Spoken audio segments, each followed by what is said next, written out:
One महोत्सव सप्ताह चतुर्थ दिन में पूर्वतन विडि अध्यक्ष श्रीजुक्त सुभाष चंद्र महाराणा नेतृत्व में मेडिकल कॉलेज खेलपड़िया रास्तार विभिन्न किसमर वृक्षरोपण कार्यक्रम कर पूर्वतन विडि अध्यक्ष वृक्षरोपण आवश्यकता पर आलोकपात करते। तेणु वन महोत्सव अवसर में प्रत्येक नागरिक गोटे गोटे गछ लगाइबा सहित तार दायित्व नेबा उपरे परामर्श देते।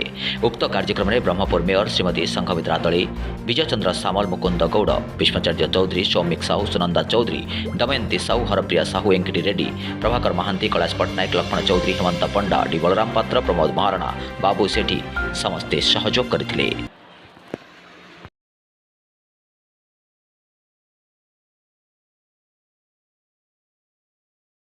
तार पर्यावरण संतुलित ना से भाव आज आम व्यक्तिगत उद्यम वन महोत्सव पालन करूँ। एक सातपूर्ण वन महोत्सव पालन होती आज चतुर्थ दिन। आज मेडिकल पड़िया व्यापक वृक्षरोपण करागला एवं तार मुख्य कारण है जे वृक्ष विहुने माटी क्षय, बन्या मरुड़ी विपर्य।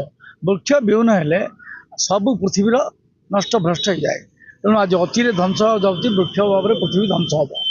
तेणु वृक्ष एत उपादेय जिनस, छाई दिए, अम्लजान दिए, वर्षा करे, निजर विष नहीं कि अमृत दान।